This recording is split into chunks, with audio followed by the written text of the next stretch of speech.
In today's video, we're covering 5 chilling cases where bears struck with lethal force. From an Alaskan fishing camp ravaged by a brown bear, to a grizzly's territorial fury in Yellowstone's backcountry. But first we begin in Tennessee, where the last moments of Karen Mitchell were documented, mauled by a black bear. It was May 21st, 2017, in Great Smoky Mountains National Park, Tennessee. The trails were quieter than usual for a weekend, and the woods held a stillness that made every step sound sharper.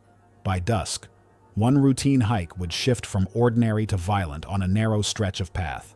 Karen Mitchell was 34, an accountant from Asheville who hiked regularly on weekends. Her job required long office hours, and hiking had become her escape, a way to clear her mind away from spreadsheets and client meetings. Friends described her as organized and cautious, the type to plan routes in detail and keep her water supply neatly rationed.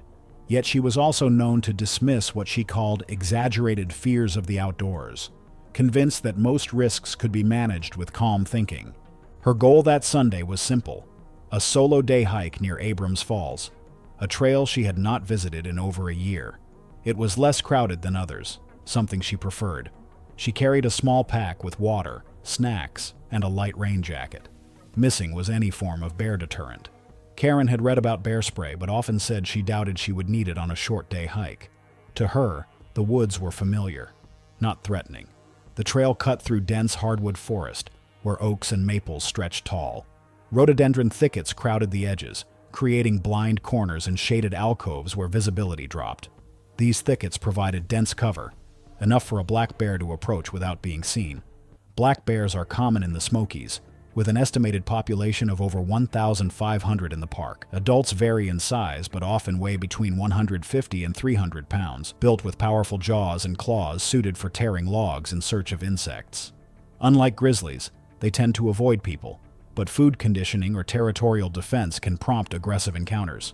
Signs at the Abrams Falls trailhead warned hikers of increased bear activity. Rangers had posted updates in prior weeks about encounters near campsites, urging visitors to carry deterrent spray and hike in groups. Karen passed by the sign without giving it much thought. She'd seen versions of it countless times before, and nothing had ever come of it. Around 3 p.m., she passed 2 hikers heading the opposite direction. They later remembered she smiled in greeting, carrying only a small pack and no visible spray. The men recalled exchanging a glance, aware of the posted notices, but they said nothing as she walked on. According to the evidence and witness reports, Karen moved deeper into the trail, alone, where there were fewer signs of other hikers. She seemed to have paused near a bend, evident from her drinking water out in the open, and whatever movement stirred there remained concealed, the thicket dense enough to mask approach. Minutes later, the hikers who had passed her heard distant screams. At first, the sound was faint, strained, then rising into clear cries for help. They dropped their packs and ran forward, following the trail until they reached a sharp turn where the brush opened briefly. They came upon a black bear, roughly 200 pounds, engaged defensively with Karen's leg rather than feeding. Blood smeared the dirt as the animal dragged her across the path, jaws clamped deep into her thigh. Karen swung a broken branch, striking at its head, the wood cracking on impact but only slowing the bear briefly. The bear released her leg momentarily, delivering a single defensive strike to her shoulder, causing a fracture. Her arm twisted under the force, bone snapping audibly. The witnesses shouted, throwing rocks in desperation. One immediately called 911 on a cell phone, while the other threw rocks and yelled to distract the bear. The bear did not make repeated predatory attacks. It delivered a few defensive bites and swipes, shaking Karen briefly but not feeding. Karen tried to crawl, her breaths ragged, clothes torn open across her side. Blood loss was severe, with deep lacerations across her torso, but the bear did not attempt to feed. The 2 men had spray, but in the chaos, neither reached for it immediately. One continued dialing emergency services, while the other fumbled with the canister. By the time one pulled the can free, the bear was still within 20 feet, acting defensively, swiping and backing off rather than continuing sustained attacks. They advanced cautiously, spraying a wide burst toward the animal. The mist hit its face, and the bear recoiled, retreating several yards into cover. The entire sequence had lasted about 45 seconds of direct physical contact, though to the witnesses it felt much longer. When the bear vanished, the men rushed to Karen. She was motionless, her torso and neck covered in lacerations, blood pumping weakly before slowing. They attempted basic first aid, pressing clothing against wounds, but her injuries were catastrophic. One man ran back down the trail to seek help, while the other stayed, keeping her in sight from a safe distance. By the time rangers and emergency personnel arrived, Karen had no pulse. Her death was confirmed at the scene. Rangers secured the area and tracked the animal over the following days. The bear, once identified, was euthanized. Tests showed it had not been starving, but likely food-conditioned and highly territorial.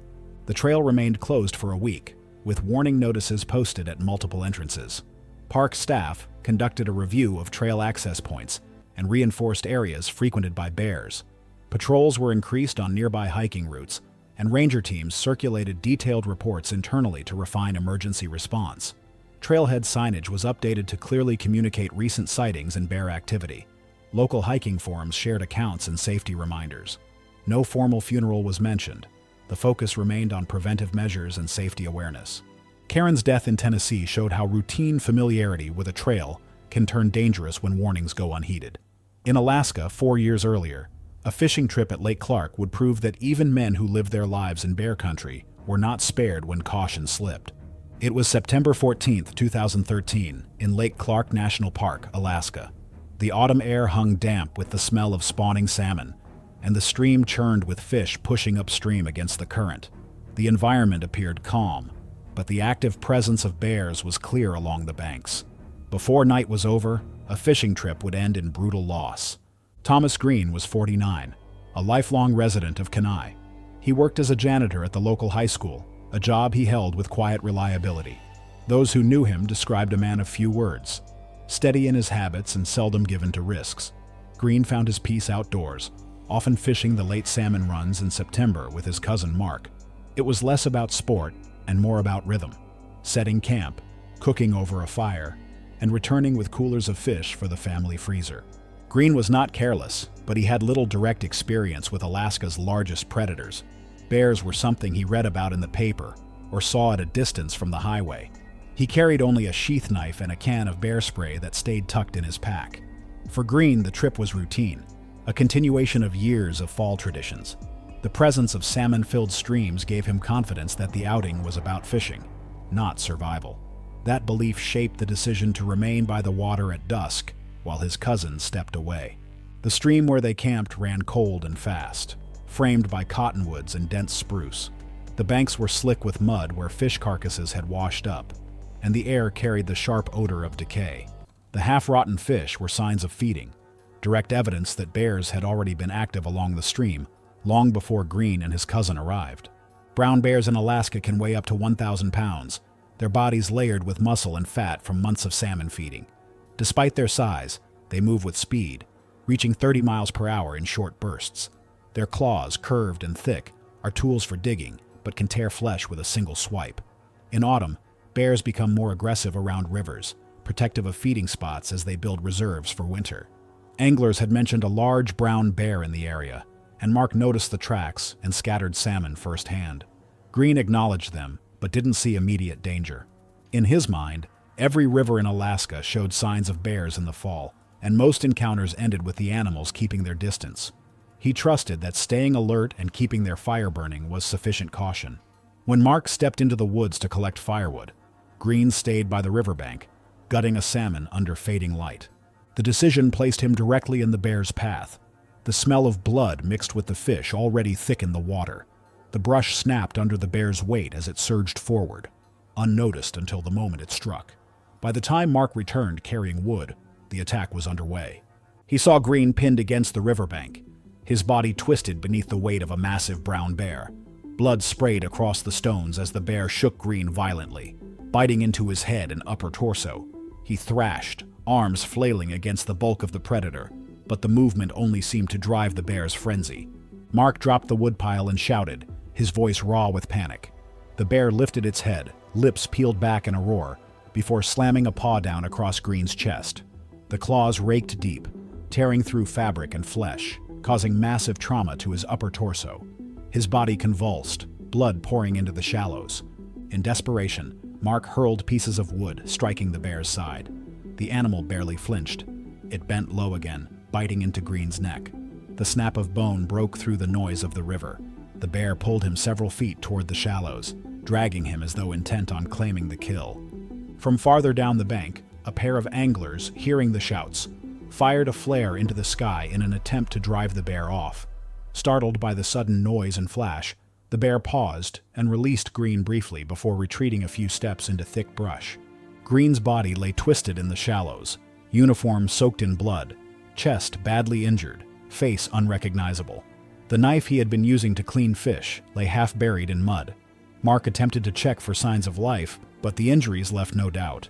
He retreated to camp and used his satellite radio to call for help, giving coordinates as night closed in. Rangers recovered the body the next morning. They noted signs of a large bear near the site, including tracks and fish carcasses scattered along the banks. Green's remains were carried out quietly, wrapped in tarps, with no press allowed near the recovery point. The statement given by Mark to local police was brief, recounting the attack in halting words. The bear was tracked over several days and euthanized after authorities confirmed it had been responsible. Tests indicated the animal was not starving, but likely food-conditioned and territorial. The site of the attack was marked with new warning signage, and ranger patrols increased along that section of the river to prevent future incidents. The event prompted a review of local safety protocols, including outreach to fishers and hikers about bear activity. And even as the Alaskan wilderness claimed another victim to the bear's ancient hunger, far north in the Arctic, a mechanic would learn that the bears of the polar ice doesn't distinguish between caribou meat and human flesh. It was August 3rd, 2018, in Resolute Bay, Nunavut. The sun had barely dipped below the horizon, leaving the sky washed in pale twilight that never gave way to true darkness. The Arctic tundra was cold and windswept, with little cover, and the quiet masked a danger drawn by the scent of carrion from miles away.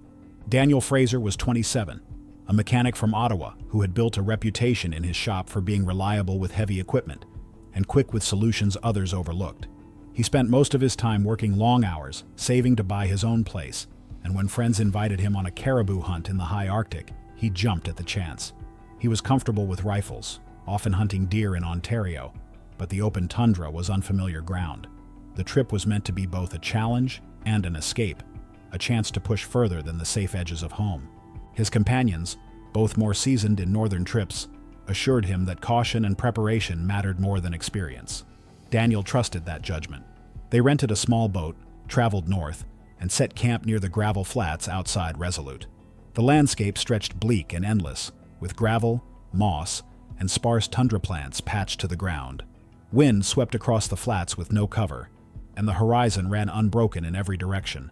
The sea ice had retreated, but not far, and the strong scent of the stacked caribou meat carried easily across the freezing air, likely drawing the predator.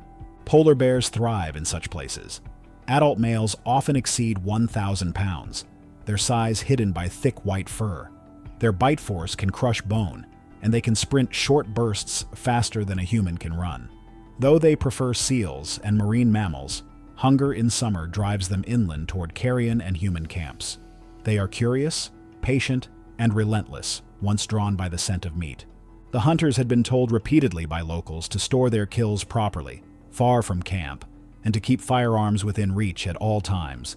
Villagers spoke of bears crossing long distances for the faintest scent.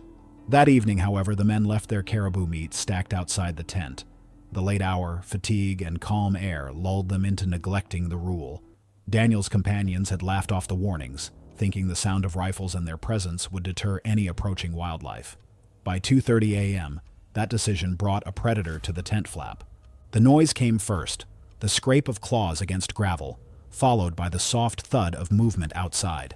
Daniel stirred, grabbed his flashlight, and unzipped the tent flap. His rifle leaned only a few feet away, but in his rush to check the disturbance, he left it behind. His friends stayed inside, groggy and disoriented in the sub-zero darkness, until his sharp shout broke the silence. They rushed out and froze at the sight.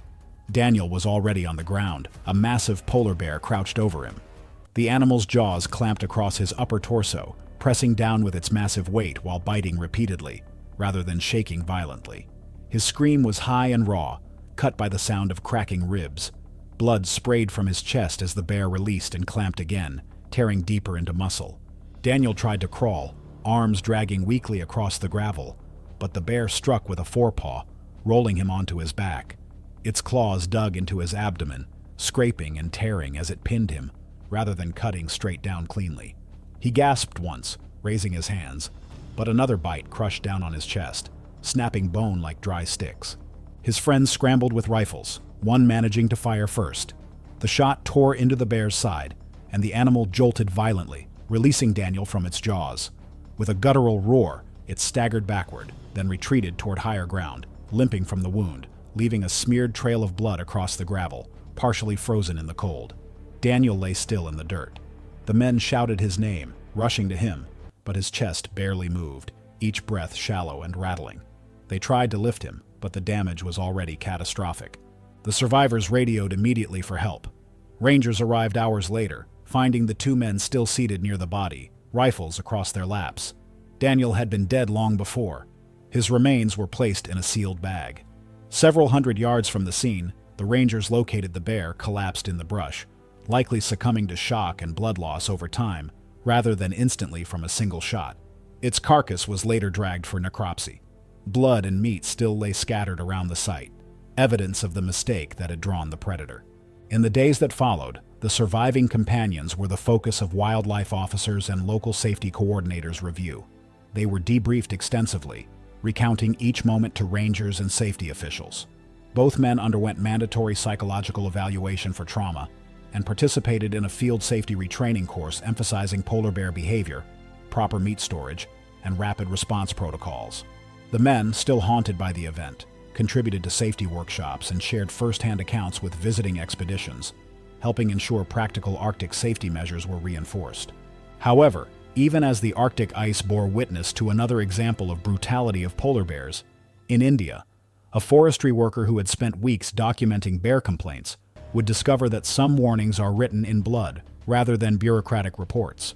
It was October 22, 2014, in the hills of Himachal Pradesh, India. The forest rose steep and uneven from the valleys, its ridges lined with pine and oak, its undergrowth heavy with brush. To those who worked the land, the silence of midday carried unease. And soon, one routine survey would end with violence no one in the district could forget. Ravi Sharma, 41, had spent nearly 2 decades employed as a forestry worker in Mandi district.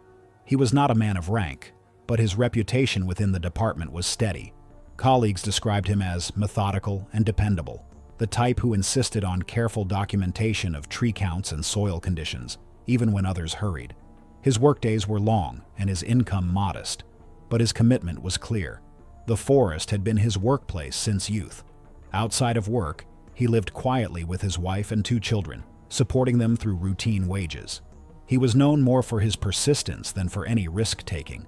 In the weeks before October 22nd, Ravi had filed reports of nuisance bears in the region. Asiatic black bears sighted closer to settlements, raiding orchards and beehives. This species of black bears was common to the region, stocky animals with thick coats and distinctive white chest markings. Adult males could reach 300 pounds and stood nearly 5 feet tall on hind legs. Though smaller than brown bears, they were formidable, armed with long claws adapted for climbing and a bite powerful enough to crush bone. Their behavior was unpredictable, often reclusive, yet prone to sudden aggression when surprised near food sources or cubs. Foresters were aware of the risks, but encounters were typically brief and ended with the animal retreating. Ravi's role was not enforcement, but survey and documentation. When the department directed him to guide 2 junior workers on a survey, he accepted. He trusted his familiarity with the terrain and assumed any hazards could be managed through caution and noise. His task that day was to finish the counts, train the juniors, and return home before dusk. The hills that morning were bright and dry, the air sharp with resin from broken pine. Across the slopes, locals had stacked firewood and left terraces of maize. The narrow track they followed was uneven, threading through thorn and scrub where sightlines shortened to only a few yards. It was in these shaded pockets that unease deepened. On that morning, however, warnings had been clear. Villagers reported overturned beehives and scratched tree trunks close to the survey path. One man had told them an unusually bold bear had been raiding orchards without fear of humans. Ravi acknowledged the signs but pressed forward, reminding the juniors that surveys were overdue.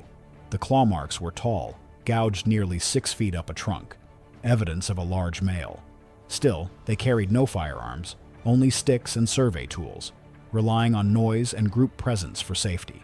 By midday, the juniors noticed silence settling over the woods. Birds that had called earlier went quiet. The men passed scattered honeycomb, sticky and broken, littered with fur. One junior hesitated, suggesting they circle back and complete the route later. Ravi dismissed the concern, pointing toward a ridge where counts remained unfinished. The decision was not reckless in his mind, only dutiful. He wanted the work completed in full. They pressed on toward the ridge, unaware that the scattered honey and fur were the last warning before danger hit. And from a thicket at the base of the ridge, a large Asiatic black bear burst forward at full charge. The two juniors said the sound was like branches breaking in succession, followed by a deep roar. Ravi lifted his stick, shouting, but the bear closed the 10-yard distance in seconds. It struck him full in the chest, driving him to the ground with its weight. His head struck the soil, his arms pinned. The juniors froze at first, then saw the bear clamp its jaws over Ravi's skull. The sound was sharp and wet, bone giving under pressure. The bear tore at his scalp and shoulder with powerful bites, ripping flesh free. Ravi screamed, thrashing beneath the weight. His chest heaved as the bear raked claws downward, cutting deep into muscle. One strike opened him nearly to the sternum. The juniors shouted and threw branches, but the bear roared back, slashing again across Ravi's torso. Still alive, Ravi tried to push upward, his hands sliding across the bear's snout. The animal bit into his shoulder and upper chest. One junior grabbed his radio and shouted urgently for help, while the other hurled a stone in an attempt to distract the bear. The bear snapped toward them briefly, forcing them to retreat toward higher ground, terrified but focused on aiding Ravi. From the ridge, they watched as Ravi convulsed. The bear bit again into his abdomen, driving teeth and slashing claws in brief targeted strikes until stillness set in. Only when distant voices of villagers echoed through the valley did the bear lift its head. Blood covered its muzzle. It dragged Ravi's body a few feet, then released him, retreating into brush without hurry. The juniors remained on the ridge until certain the bear was gone. They descended slowly, their clothing streaked with blood from where they had tried to pull Ravi earlier. The body was partially obscured and badly injured. Recovery took place hours later, collected carefully by villagers and forestry staff using cloth and poles. No officials spoke publicly, and the focus remained on the surviving juniors. They gave statements to the department, describing the events in detail to aid future safety protocols. The funeral was held quietly the next morning, attended by relatives and a few colleagues. Rituals were performed quickly, without lingering. The forestry department set traps in the following weeks, but the bear was never caught. The death was noted only briefly in district records, remembered locally as a caution against pressing forward when signs of danger are clear. The Indian hills echoed with the final screams of someone who underestimated territorial predators. Meanwhile, in Yellowstone, a retired truck driver from Idaho Falls would learn that curiosity about a grizzly's fresh kill is a luxury the dead can't afford. It was June 5, 2015, in Yellowstone National Park, Wyoming. The meadows and forests carried the quiet weight of early summer, streams swollen with runoff, air sharp with pine resin. The evening light stretched long, soft over the ridges, but behind everything was a risk that neither camper would fully acknowledge until it was too late. Michael Lawson was 52, a retired truck driver from Idaho Falls. His working years had been spent behind the wheel, hauling freight across highways from Montana to Nevada. Known among friends as steady and hard-headed, he preferred simple routines, long drives, quiet evenings, and the occasional fishing trip. Retirement had given him time but little structure, and he often sought small challenges to fill the gap. Camping was one of them, though his experience was shallow, limited to maintained campgrounds where danger was distant. Michael's longtime friend, Jack Nolan, had invited him to Yellowstone for a week. Jack had more hiking under his belt, but neither was a practiced backcountry traveler. For Michael, the trip was an opportunity to prove to himself that he could handle the wild outside of safe, familiar grounds. The trail wound past lodgepole pine and open meadow, where elk grazed at the tree line. Shadows deepened quickly as evening fell, turning the forest interior dark. A river cut through, water loud over stones, masking smaller noises. Warnings were not absent. At the ranger station, signs had advised campers to remain near designated areas, and avoid off-trail exploration. When the pair stumbled upon a fresh elk carcass, partly covered with dirt and brush, Jack's instinct was to back away. Michael, however, lingered, drawn by curiosity at how close they had come to raw wilderness. His steps toward the body crossed the line between safe distance and intrusion.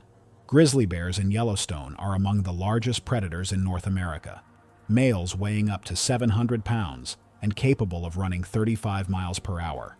Their bite force can crack bone easily, and their claws, used for digging and tearing, measure several inches long. Though they often avoid people, they defend food aggressively, especially cached carcasses hidden under dirt and vegetation. Jack called for him to turn back, unease rising. The smell of decay mixed with the iron tang of blood hung in the air. The carcass was not abandoned, it was cached. Before another warning could be spoken, brush exploded in movement. The grizzly struck Michael, throwing him sideways into the dirt, clamping its jaws on his torso and raking claws across his back, causing severe trauma. Jack watched, frozen, as the bear clamped, bit, and tore at his shoulders and chest, fracturing ribs and causing massive blood loss. Michael screamed, a raw, high sound that echoed between trees. The bear raked claws down his abdomen, tearing fabric and skin. Michael twisted, trying to roll onto his stomach, hands scraping at soil, but the bear pinned him with overwhelming strength. Blood seeped into the dirt, mixing with tears and fabric and deep lacerations. Jack could see his friend's movements falter as injuries became catastrophic. Panicked, Jack sprinted from the clearing, pushing through underbrush and stumbling over roots. He ran toward the nearest trailhead, yelling for help over the roar of the river, adrenaline fueling his desperate pace. Only after reaching safety did he manage to alert rangers, who arrived after a delay due to backcountry distance, finding Michael fatally injured with the carcass partially consumed by the bear. The remains were collected carefully by rangers and removed from the site. The bear, meanwhile, had retreated and was tracked briefly before leaving the area. The animal appeared healthy, showing no signs of starvation or illness. After confirming it had moved away from human areas, officials monitored the region, but took no further action, consistent with park policy to avoid euthanizing bears that act naturally within their territory. News of the death reached local outlets, but spread no further. To those outside the region, it was another entry in Yellowstone's long history of bear encounters. But for Jack, the memory held no distance. The sound of bones snapping, the pool of blood spreading in the dirt, and the moment when his friend's struggles fell into stillness. Thanks for watching. If these deadly predator encounters kept you hooked, click here to see more.